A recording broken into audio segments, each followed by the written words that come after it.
महाराज जी। महाराज जी, अगर हमारी मेहनत से कमाया हुआ धन कोई दूसरा हड़प लेता है, फिर उन लोगों से मन खराब हो जाता है, उस समस्या से कैसे निकलूं महाराज? अगर आपने उसका पूर्व में हड़पा हो तो आज तो मेहनत की कमाई तुमने देखा कि उसने हड़प लिया और कल तुमने उसकी मेहनत की कमाई हड़पी हो, आज वो अपनी बेईमानी का बदला ले रहा हो, तो तुम्हें विवेक लगाकर बच जाना चाहिए ना। निपट गए, आपको सोचना चाहिए निपट गए, उसे वैर क्यों कर रहे हो? पूर्व प्रारब्ध, पूर्व का किया हुआ कर्म आज तुम्हारी सफलता को लूट रहा है।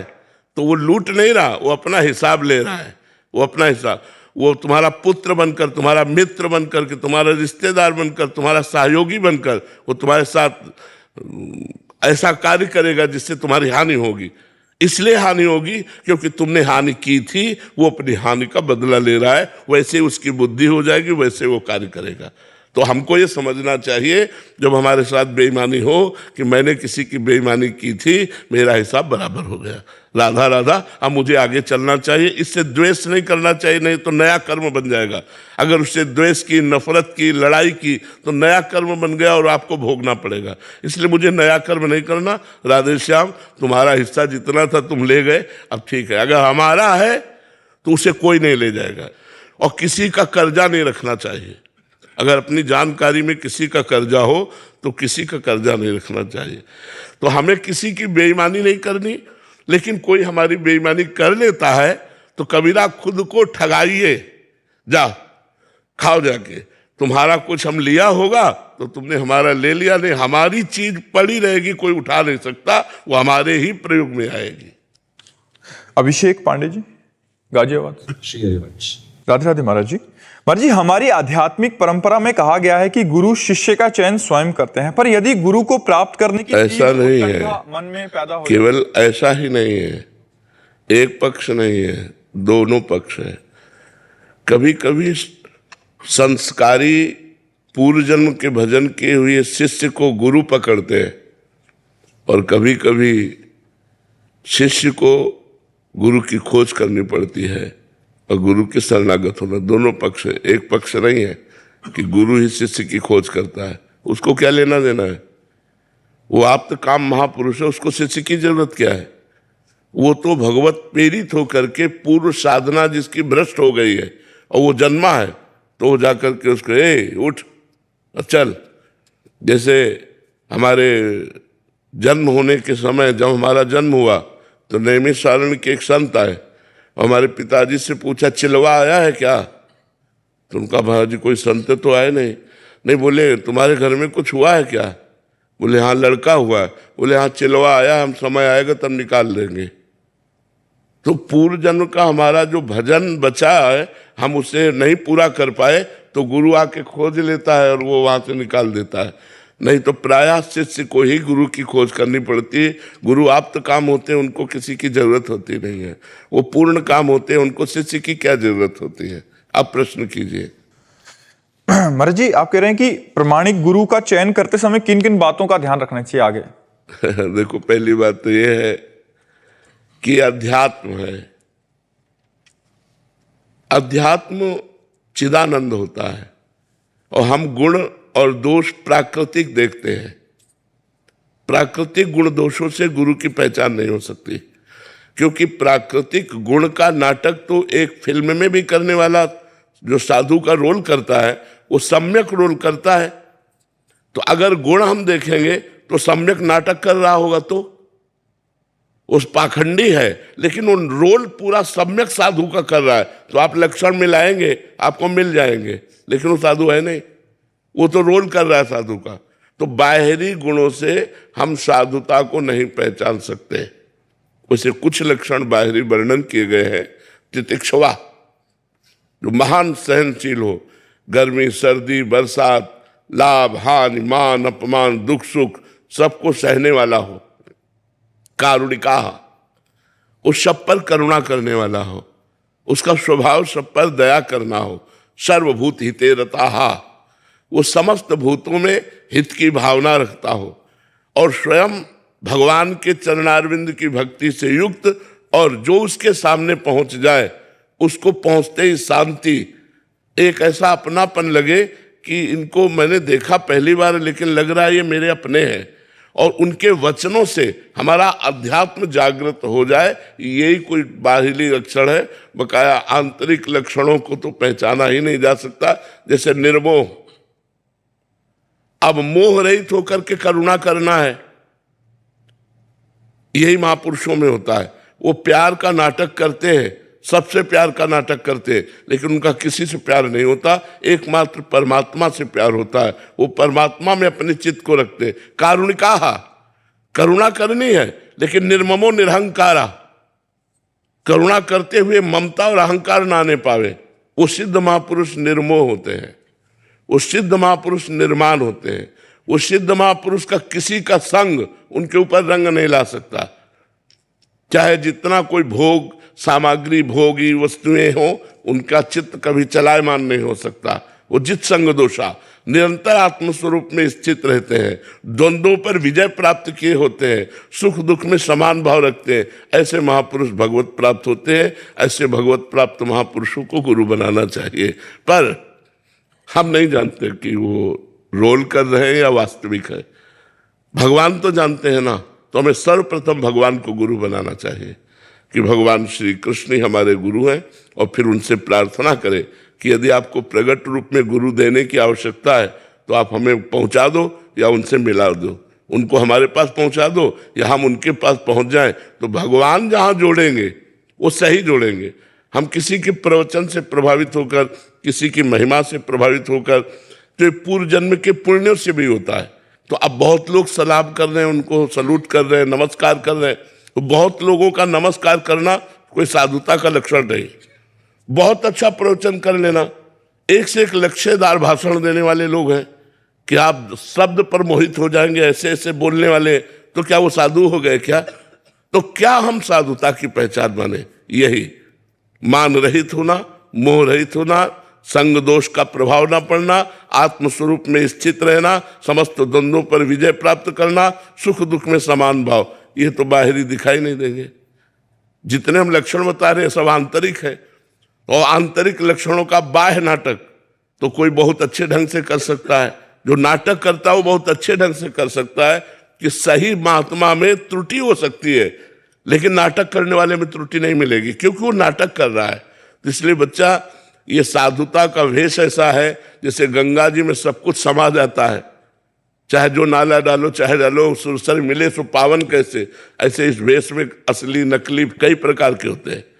तो आप पहचाने नहीं जा सकते कि असली कौन है, क्योंकि बाहरी गुण माया जनित है, और माया जनित गुणों से वो मायातीत होता है, वो गुणातीत होता है। तो महात्मा को कैसे पहचाना जा सके? जैसे भगवान अपने आप को जना दे तो कोई जान जाए, ऐसे महात्मा अपना परिचय खोल दे तो कोई जान जाए। नहीं, महात्मा को जानना बड़ा कठिन होता है। मधुसूदन मिश्र जी। जय श्री राधे। राधे राधे महाराज जी। महाराज जी, मृत्यु के उपरांत जीव के स्वरूप और उसकी यात्रा के विषय में जानने का इच्छा है। कर्मों के अनुसार उसकी त्रिविध गति होती है और उसकी विविध गति होती है। शब्दों पर ध्यान देना, उसकी त्रिविध गति होती है और उसकी विविध गति होती है। त्रिविध गति में अधिक पाप करने वाला यातना देह में डालकर, ये पांच भौतिक देह तो छूट जाता है, यातना देह में डालकर उसे नरक भोगवाया जाता है। अधिक पुण्य करने वाला देव देह में डालकर स्वर्ग आदि में उसे सुख भोगवाया जाता है। और दोनों के जब पाप पुण्य क्षीण हो जाते हैं तो त्रिविध गति मनुष्य योनि या इसमें मृत्यु लोक में उसका जन्म होता है। और विविध गति 84 लाख योनियों में 83,99,999 योनियां और एक मनुष्य योनि प्लस मिला के मनुष्य योनि। तो त्रिविध गतियां और विविध गतियां ये साधारण होती रहती है। असाधारण वो है जो भगवान का भजन करके तीनों गुणों को परास्त करके काम क्रोध लोभ मोह मत को जीत कर वो भगवान के धाम को जाता है।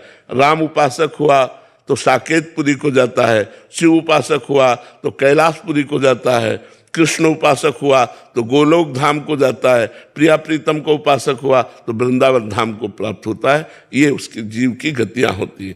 अब कौन से कर्म के अनुसार वो सुअर कुत्ता बनता है, ये अलग अलग विभाग उसके, वो ये न्यायाधीश यमराज के पास है वो लिस्ट, वो हमारे पास नहीं है जी।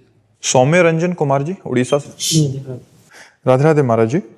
गुरुदेव भगवान, एक और है परिक्रमा जो 2 घंटे में पूरी होती है और दूसरी ओर है नाम जप जो बैठकर करने को मिले, तो कौन सा ज्यादा? परिक्रमा करते हुए नाम जप। परिक्रमा ऐसे थोड़ी की जाती है कि संसार का चिंतन करते हुए परिक्रमा करे। फिर परिक्रमा का मतलब क्या रहा? हो तो चलना रहा केवल। परिक्रमा का मतलब है आराध्य देव का नाम या मंत्र सुमिरन करते हुए परिक्रमा करना, मौन परिक्रमा करना, नाम जप करते हुए मौन, किसी की निंदा, किसी की स्तुति, किसी की बात करते हुए परिक्रमा नहीं। परिक्रमा करते हुए अपने आराध्य देव के तरफ लघु शंका न करें। जैसे हम वृंदावन की परिक्रमा कर रहे हैं तो हमारे दाहिनी तरफ आराध्य देव वृंदावन है, तो हम बाईं तरफ लघु शंका करें। अगर हम थूकते भी हैं तो बाईं तरफ, अगर कारणवशात हमें ऐसे थूकना भी पड़े तो बाईं तरफ, अगर हम प्रसाद भी पाए तो हमारे दोनों पत्तल बाईं तरफ, जैसे गिरिराज जी की परिक्रमा है। तो अगर ऐसे परिक्रमा करें तो बहुत लाभ मिलता है। आराध्य देव की प्रदक्षिणा से सर्व पाप नष्ट हो जाते हैं। इसलिए हमें चाहिए कि हम नाम जप करते हुए परिक्रमा करें, सर्वश्रेष्ठ है।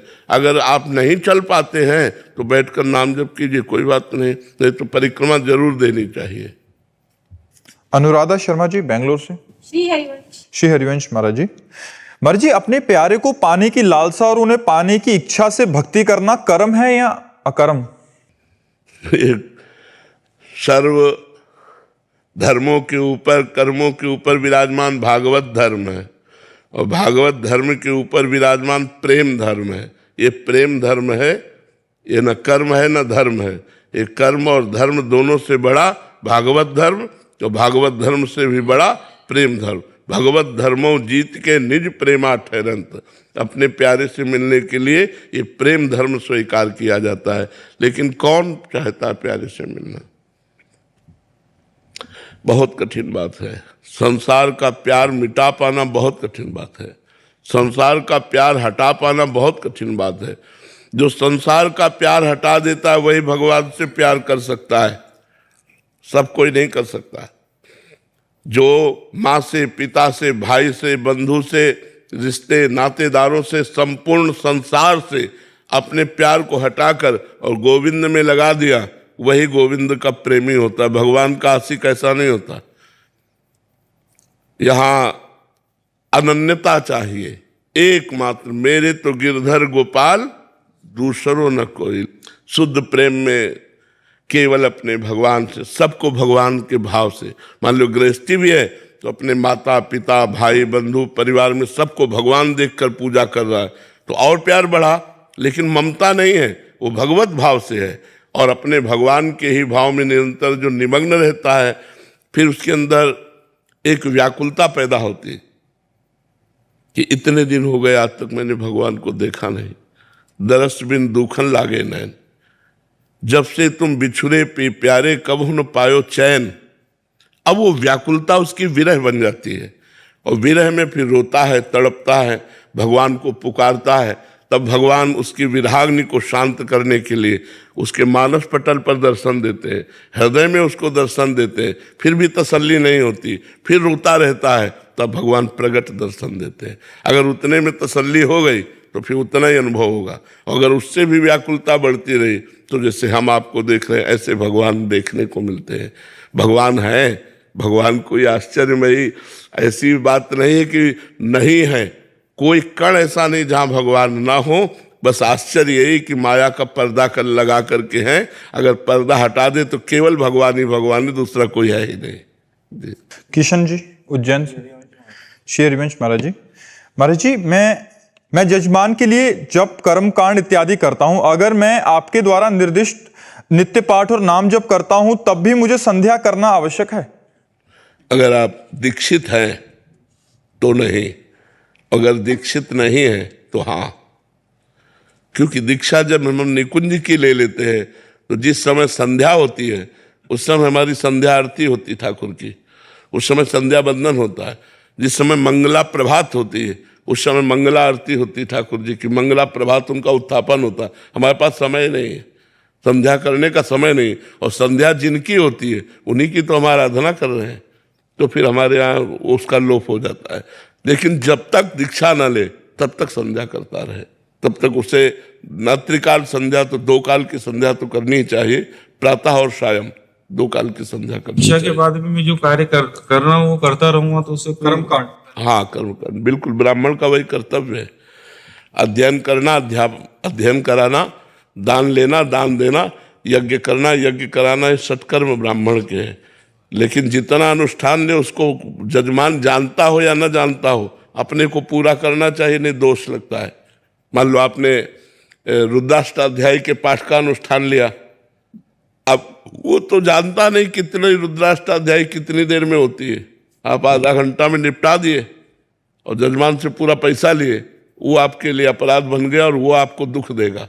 जजमान जाने या न जाने, जो अनुष्ठान ले उसे पूरा करे फिर दक्षिणा ले तो वो ठीक रहता है। पहले के ब्रह्म ऋषि, आजकल लोग जैसे नहीं कहे अरे निपटाओ जल्दी निपटाओ, ऐसा जल्दी निपटाओ तो हम तुम्हारा काम नहीं करेंगे, हम करेंगे तो अनुष्ठान पूरा करेंगे, आपको करवाना है तो करवाइए, नहीं तो ना करवाइए। जल्दी है कोई खिलवाड़ थोड़ी, शास्त्रीय विधान। और इसीलिए आजकल कोई शास्त्रीय विधान मानता कहाँ है। अब कहाँ girlfriend boyfriend live in relation, इसमें शास्त्रीय विधान कहाँ काम करेगा। शास्त्रीय विधान तो पवित्र जीवन में काम करता है, अपवित्र जीवन में कौन मानता है। बुला भी लिया तो एक निमित्त मात्र है, दक्षिणा दे दिया चले गए वो भी। अब साखोच्चार सहित पूरा ब्याह विधि से पूरी रात लगता था, पंडित जन पूरी रात वेद मंत्र उच्चारण करके तब लड़का लड़की का ब्याह पूरा होता। न वेद को कहो करे, न शंख भूत प्रेत की, न देव जच्छते डरे, सुने न कान और की, दृश्य न और इक्षना। कोई इस त्रिभुवन में ऐसा पैदा ही नहीं हुआ कि हमारे लक्ष्य को बाधा पहुंचा दे। रात दिन अपने लक्ष्य के प्रति दृढ़ रहना, यही साधना है। देखो बिना किए कुछ नहीं होता। अगर कोई भोजन बना बनाया भी दे दे तो आपको चबाना पड़ेगा, तभी वो पचेगा जाके। तो बना बनाया भोजन भी आपको परिश्रम करना पड़ेगा, चबाना पड़ेगा। ऐसे परम पद सुख प्राप्त करना चाहे और कहते बिना साधना के हो जाए असंभव, साधना करनी पड़ेगी। साधना क्या है? हम जहां फंसे हैं उससे मुक्त होना। जैसे हम काम में फंसे हैं, क्रोध में, लोभ में, मोह में, अहंकार में, मत्सरता में, ईर्ष्या में, द्वेष में, हम इसमें फंस गए हैं। इसी से हमें मुक्त होना है। तो काम क्रोध आदि शत्रुओं पर विजय प्राप्त करने के लिए राधा नाम समर्थ है। राधा राधा राधा आप रटिए, और काम क्रोध आदि शत्रु जब आप क्रमण कर रहे हो उस समय सहिए। मात्रा स्पर्शास्तु कौन्ते शीतोष्ण सुख दुखदा, आगमा पाइनो अनित्यास तास तितिक्षस्व भारत। हे भारत, हे अर्जुन, ये काम क्रोध दुख सुख लाभ हानि ये आने जाने वाले हैं, इनसे व्यथित मत होइए, इनको सहिए। और नाम जप करने से सहने की सामर्थ्य प्राप्त होती है। तो बिना साधना की भगवत प्राप्ति नहीं, और बिना भगवत प्राप्ति का लक्ष्य दृढ़ किए हमारी साधना नहीं होती। और जब तक भोगों में प्रीति है तब तक लक्ष्य दृढ़ नहीं होता। भोगैश्वर्य प्रसक्ता नाम तया प्रहत चेतसाम, व्यवसायत्मिका बुद्धि समाधौ न विधीयते। जिसकी भोग और ऐश्वर्य ने चित्त वृत्ति अपहृत कर ली है वो कभी भगवत प्राप्ति का निश्चय ही नहीं कर सकता। हाँ, यदि सत्संग मिले और विवेक जागृत हो तो वो कर सकता है। तो आप लोग बड़े सौभाग्यशाली हैं, आपको सत्संग मिल रहा है। आप निश्चय कीजिए इसी जन्म में पापाचरण का त्याग कर, गंदे आहार का त्याग कर, गंदे विचार का त्याग कर, गंदी क्रियाओं का त्याग कर हम एक अच्छे व्यक्तित्व वाले बने। ना भगवान को प्राप्त कर सके तो हमारा अगला जन्म सुअर कुत्ता का तो ना हो, हमें पुनः मनुष्य जन्म मिले और हम फिर अपने राष्ट्र की सेवा कर पावे, समाज की सेवा कर पावे, भगवान को रिझा पावे, ऐसी साधना जरूर करनी चाहिए। संदीप मीना जी इंदौर से। राधे राधे महाराज जी। महाराज जी, क्या शरीर मुक्ति आज भी संभव है? दूसरे शब्दों में कहें तो जीते जी मोक्ष प्राप्ति हाँ, जीते जी ही तो अधिकतर मोक्ष होता है।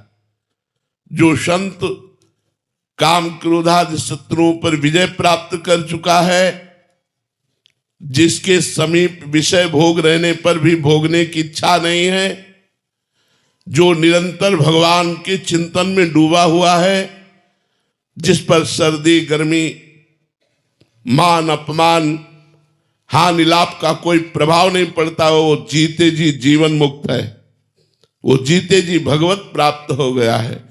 एक जीवन मुक्तता होती मरने के बाद और एक जीवन मुक्तता होती जीते जी, जिसे कहा जाता है विदेह जीवन मुक्त। जो जीवन रहते हुए जीवन मुक्त है वो विशेष लाभदायक है कि वो जीवन मुक्तता का स्वाद तो लिया, जो मरने के बाद मोक्ष हो गया वो तो बात अलग हो गई। समुद्र की तरंग तमरंग बन करके जो अलग खेल रही थी, अब वो समुद्र में मिल गई, ये हो गया मोक्ष। लेकिन जीते जी मुक्त होकर अखंडानंद, ज्ञानानंद, भगवदानंद, प्रेमानंद का जो आनंद ले रहा है, उससे बढ़कर सौभाग्यशाली कौन हो सकता है। इसलिए दो प्रकार से मोक्ष होता है, एक शरीर छूटने के बाद और एक शरीर रहते। जो शरीर रहते शरीर राग त्याग कर दिया और समस्त शत्रुओं पर विजय प्राप्त कर ली, कामादि शत्रुओं पर, वो जीवन मुक्त महापुरुष है। वो लोक के लोक को तार सकता है, इतनी सामर्थ्य उसमें होती है। मम भक्ति युक्त भुवनम पुनाथ। संजय सैनी जी झांसी से। गुरुदेव भगवान, ये साक्षी भाव क्या होता है? इसे अपने अंदर कैसे उतारे साधक? नाम जप करो, साक्षी भाव होता है मेरी मनः स्थिति कहां है, इंद्रियों के साथ भोगों में जा रही, इसको मैं देख रहा हूं। मैं इंद्री नहीं हूं, मैं मन नहीं हूं। जैसे मेरे नेत्र आपके रूप को देखना चाहते हैं, तो नेत्र के साथ मन हो गया और मन ने कहा मैं देखना चाहता हूं, उसके साथ बुद्धि ने दस्तखत कर दिया, देख लो। तो उल्टा मैं गुलाम बन करके उनका ये बोलता हूं कि हाँ मैंने रूप देखा। मैंने रूप नहीं देखा, मैं दृष्टा था। नेत्रेंद्री ने रूप देखा, मन उसका सहयोग किया, बुद्धि ने दस्तखत कर दिए, निश्चय करा दिया, मैं उसका दृष्टा हूं, मैं भोगता नहीं हूं, मैं देखता नहीं हूं, मैं करता नहीं हूं, मैं सुनता नहीं हूं, मैं सुनने, करने, देखने, चखने और भोगने का दृष्टा हूं। जो ऐसा ज्ञानी होता है वो बहुत जल्दी माया मुक्त हो जाता है। लेकिन ने मांग की, मन ने सहयोग किया, बुद्धि ने निश्चय किया और इसका दृष्टा मैं हूं, इसका साक्षी मैं हूं, इसलिए मैं नहीं खाने दूंगा, खत्म खेल। नहीं बोलते ही तुम्हारी सामर्थ्य से तुमको परास्त करने वाला मन तुम्हारे अधीन होने लगेगा। एक बार नहीं, सैकड़ों बार ना बोलना होगा, नहीं नहीं मैं ये नहीं करने दूंगा, खत्म खेल। उस समय हम ये नहीं देखते कि मन और इंद्रियां कार्य कर रही, उस समय मेरी चाहत होती, मेरी, मैं भोगना चाहता हूं, मैं देखना चाहता हूं, मैं सुनना चाहता हूं, यही अज्ञान है। और मैं देखना नहीं चाहता, देखने वाले को मैं देख रहा हूं, मैं दृष्टा हूं, मैं इनका साक्षी हूं। ये अंदर ज्ञान प्रकट होता है तब जब हम पवित्र भोजन करें, पवित्र आचरण करें और खूब भगवान का नाम जप करें, तब हमारे अंदर ऐसा ज्ञान प्रकट होता है। दृष्टा भाव हो जाना जीवन मुक्तता की यात्रा है, अभी पूरा नहीं हुआ, यात्रा है। और जब सर्वम खलमिदम ब्रह्म, तब पूर्णता होती कि सब ब्रह्म है, ऐसा अनुभव हो गया, तब वो पूर्ण हो जाता है। सृष्टि शर्मा जी। राधे राधे महाराज जी। महाराज जी, मैं बड़े से बड़े और छोटे से छोटे निर्णय में भी दुविधा में रहती हूं, इसी कारण मैं कोई निर्णय नहीं ले पाती। महाराज जी, निर्णय कैसे लेना चाहिए? महाराज जी, नाम जप करो तो तुम्हारे अंदर सूक्ष्म भाव को सुनने की सामर्थ्य आएगी। कोई भी निर्णय लेने के पहले 1 मिनट शांत हो जाओ और अंदर आओ, फिर देखो अंदर आवाज आ रही, करो या ना करो। वैसे सबको यह बात अनुभव होगी, जब आप गलत करना चाहोगे तो एक आवाज आती है अंदर से, ये गलत है, नहीं करना चाहिए, पर हम लोग बहिर्मुख होते हैं, उस आवाज को रौंद करके हम मनमानी कर लेते हैं। सबके अंदर साक्षी परमात्मा बैठा हुआ है, एक बार उससे पूछो करना चाहिए कि नहीं, और अंतर्मुख होकर सुनो तो उत्तर आ जाएगा हाँ या ना। पर अंतर्मुख होना तो भी आता हो, अभी तो बहिर्मुख हम घूम रहे हैं, अंतर्मुख होना कहाँ आता है। अंतर्मुख हो गए तो एक सेकंड में उत्तर मिल जाएगा, किसी बात से पूछने की जरूरत नहीं। सर्वज्ञ परमात्मा सबके हृदय में विराजमान है, वो उत्तर देने में समर्थ, सबको उत्तर देता है, लेकिन सब लोग सुनकर भी अनसुनी करते हैं, उसकी नहीं मानते, अपने मन की बात मानते हैं, ना कि परमात्मा की। यदि हम मौन होकर 1 मिनट शांत होकर अंतर्मुख होकर देखें तो हमें उत्तर मिल जाएगा, और उस उत्तर का जो पालन करे वो भगवान को प्राप्त होगा। उससे अधर्म हो ही नहीं सकता। ये सब कोई देखो, जब आप गलत करना चाहोगे तो आपके अंदर आएगा गलत है, आप भयभीत होने लगेंगे, आप डरने लगेंगे, लेकिन आपका मन आपको उत्साहित करके पुनः गलत कार्य करवा देता है। और जब हम फंस जाते हैं तब कहते हैं यार मेरे मन में तो आया था कि गलत है ना करूं, पर पता नहीं क्या हो गया, मैं करना नहीं चाहता था, मुझसे मानो किसी ने जबरदस्ती करा लिया। यह है वासना। दुर्वासना मम सदा परिकर्षयन्ति, दुर्वासना सदैव हमको गंदे आचरणों की तरफ खींचती है। और नाम जप, सत्संग, शास्त्र स्वाध्याय, परोपकार, ये हमें उन्नतिशील बनाता है, हमें आगे अध्यात्म की तरफ बढ़ाता है। तो अध्यात्मवान बनो, विषयी नहीं। जितेंद्र जी मध्य प्रदेश से। राधे राधे महाराज जी। महाराज जी, विपरीत परिस्थितियों में शारीरिक हो या मानसिक हो या बाह्य हो, कैसे परेशान ना होकर प्रसन्न रहते हुए उसे जूझे महाराज जी? जब हमें भगवान का आश्रय होता है और भगवान का नाम जब हम बहुत अधिक मात्रा में करते हैं तो हमारे अंदर ये सामर्थ्य आ जाती है कि हम मृत्यु जैसे कष्ट को भी हंसते हुए स्वीकार कर लेते हैं। हर समय अपने कर्तव्य का पालन करते हुए धर्म पूर्वक चलने की चेष्टा कर रहे हैं, और शरीर पीड़ा, कई तरह की बहुत सी विपरीत परिस्थितियां शरीर में है, लेकिन उनको कुछ ना गिनते हुए हम आगे बढ़ रहे हैं। क्यों? क्योंकि भगवान हमारे साथ है और भगवान का नाम जप हमारे साथ है। भगवान और भगवान का आश्रय ये हमको हर समय बल देता रहता है, हम उसी बल से गर्जना करते हैं, हर समय हम उत्साहित रहते हैं। किसी ने एक बार पूछा कि कैसा उत्साह रहता है, तो हम कहा कैसे बतावें, ऐसा समझो जैसे नवीन लड़के का किसी सुंदरी स्त्री से ब्याह तय हो गया हो, तो उसको कैसा लगता है, वो हर समय फूला फूला घूमता है, उससे करोड़ गुना फूलन हमारे हृदय में रहती है, क्योंकि प्रिया प्रीतम के चरणारविंद का आश्रय लिए। तो आपका जो प्रश्न है कि हर विपत्तियों से हम कैसे लड़ सकते हैं, नाम जप और भगवद आश्रय, आप खुद देखिएगा। जब शरीर परेशान होता है तब ज्ञान नहीं सूझता है, ध्यान रखना। ना उपदेश सुनना अच्छा लगता है और ना उपदेश देना अच्छा लगता है, और यहां उसी स्थिति में उपदेश हो रहा है। प्रतिपल हम तत्पर रहते हैं, जैसे नौजवान आदमी अपने कर्तव्य पर, ऐसे हम कर्तव्य पर तत्पर रहते हैं।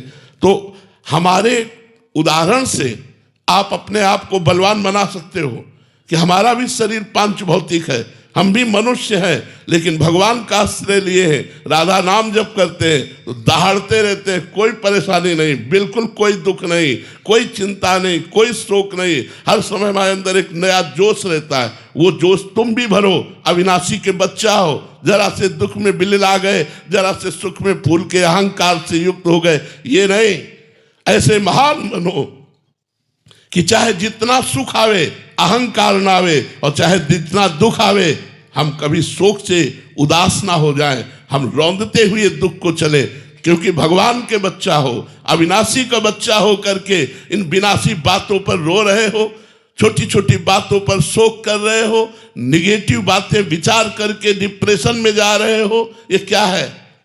अरे तुम भगवान के अंश हो, भगवान सच्चिदानंदमय है, उस आनंद का अंश आनंद ही होता है। ईश्वर अंश जीव अविनाशी, चेतन अमल सहज सुखराशि। अपने स्वरूप को जगाओ, जागो, कहाँ सो रहे हो भोगों में, देखो कोई भी दुख तुम्हें परेशान नहीं कर सकता, कोई विपत्ति तुम्हें छू नहीं सकती। तुम्हारा स्वरूप है नैनम छिन्नन्ति शस्त्राणि नैनम दहति पावकः न चैनम क्लेदयन्त्यापो न शोषयति मारुतः। आग्नेय अस्त्र की ताकत नहीं कि हमें छेद सके, जला सके। वायु अस्त्र की ताकत नहीं कि हमें उड़ा सके। वरुणास्त्र की ताकत नहीं कि मुझे गीला कर सके, जल में डुबो सके। मैं अविनाशी हूं, शरीर विनाशी है, ये मरेगा, मैं अमर हूं। विचार करो, तुम अविनाशी हो करके विनाशी शरीर के थोड़े थोड़े सुखों और दुखों में भूले पड़े हो। जागो, अपने स्वरूप को जगाओ और आनंद में डूब जाओ, चिंता शोक भय से मुक्त हो जाओ। प्रथम गुप्ता जी। राधे राधे महाराज जी। महाराज जी, ये प्रश्न अधिकतर आजकल के जो कॉलेज के स्टूडेंट हैं उनका है। महाराज जी, जैसे आप लिख रहे हैं कि गुरुजी मैं हार गया हूँ, 3 साल पहले एक कुछ कॉलेज का नाम लिखा हुआ है। महाराज जी वहाँ गया और वहाँ जाते ही गांजा, सिगरेट, दारू, हुक्का सब शुरू हो गया। महाराज जी अभी ऐसी स्थिति है कि 2-3 बार सुसाइड भी कर चुका हूँ, निकलना चाहता हूँ बट निकल नहीं पा रहा। और महाराज जी मैं बहुत कमजोर हो गया हूँ अंदर से। नहीं, बिल्कुल नहीं। पहली बात तो बच्चा, वृंदावन में बैठकर एक कसम खाओ कि नहीं करेंगे, कभी अब दोबारा प्रयास नहीं करेंगे। कसम खाओ पहले, तब हम उत्तर देंगे। महाराज जी मैं कसम खाता हूँ कि आगे से ऐसी कोई। हाँ बिल्कुल। अब हमारे हृदय के विचार को, वैसे हमसे जब कोई पूछता है कि सनातन धर्म के लिए आपके क्या विचार हैं, तो हम सीधे उनको उत्तर देते हैं कि अगर धर्म को स्थापित करना है, समाज को बचाना है, तो 2 ही कार्य संभालने होंगे। कुछ देने से नहीं होगा, रुपए से शांति नहीं, उसको सुविधा से शांति नहीं, उसके विचारों से शांति होगी। उसके विचार शुद्ध करने के लिए व्यसन और व्यभिचार 2 से मुक्त करा दो। हमारी समाज को 2 से मुक्त करा दो। व्यसन और व्यभिचार से हमारी समाज आनंदित हो जाएगी। आज छोटे छोटे बच्चों में, आप स्कूल में जहाँ जिस कॉलेज में है, आपने तो ये व्यसन की केवल बात की। ये नए बच्चे हमारे स्कूल के बच्चों में ये कहाँ से आ गया, ये कहाँ से गंदगी घुस गई? ये हम कह रहे हैं कि सुधारना चाहिए। नहीं, हमारे भारत के नवीन जो भविष्य है ये संकट में पड़ जाएंगे। और व्यभिचार, आप देखो ना बच्चों की हालत क्या कि करना चाहते, हस्तमैथुन, गर्लफ्रेंड, बॉयफ्रेंड, ये सब दुनिया की जो गंदगी चली है ये हमारे सनातन धर्म की नहीं है, ये हमारे भारत देश की नहीं है। ये वाह है लोगों का अनुकरण करके ये गर्लफ्रेंड, बॉयफ्रेंड। हम कह रहे दोस्ती करो, लेकिन व्यभिचार क्यों करो? गंदी आदतें क्यों बढ़ाओ? आपका जीवन स्कूल का जीवन है, आप हमारे भारत के भविष्य हैं। आप में से कोई एमएलए बनेगा, आप में से कोई फौजी बनेगा, आप में से कोई न्यायाधीश बनेगा, आप में से कोई वकालत करने वाला बनेगा। अगर आप स्वयं भ्रष्ट हैं तो आप हमारे देश की क्या रक्षा करेंगे?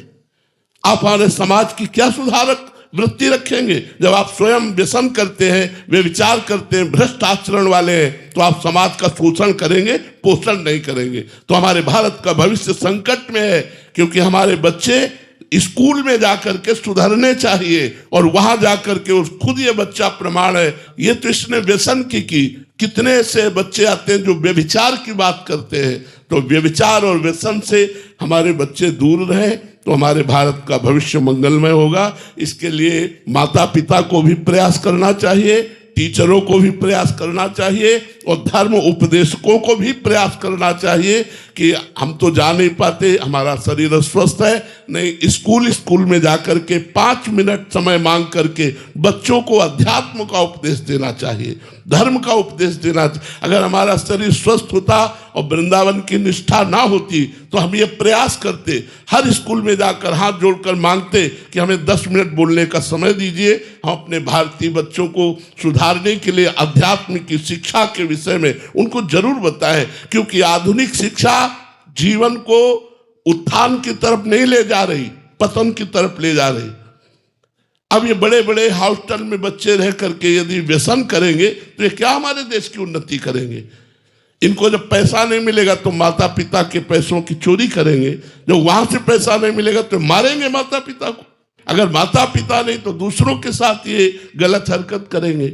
आज देखो कोई माई बहन अगर जा रही है आराम से और सोने की चैन पहने तो मोटरसाइकिल से पकड़कर निर्दयी बच्चे ऐसे घसीटते हैं कि वो मुंह भरा गिर जाती है। उसको क्या चोट लगी उसको कोई फर्क नहीं है। 30,000 40,000 की एक सोने की चैन के लिए लाखों की कीमत वाले प्राणों को वो कोई परवाह नहीं करता। कितना निर्दयी हिंसक स्वभाव बना दिया नशे ने, क्योंकि उसको चाहिए। तो ये जो नशा है, व्यभिचार है, ये हमारे सनातन धर्म की जड़ को खोखला कर रहा है। इसलिए माता पिता, टीचर, धर्मोपदेशक, इनको चाहिए कि ये समाज का सुधार करे, व्यसन रहित और व्यभिचार रहित धर्मयुक्त अध्यात्म की स्थापना करे।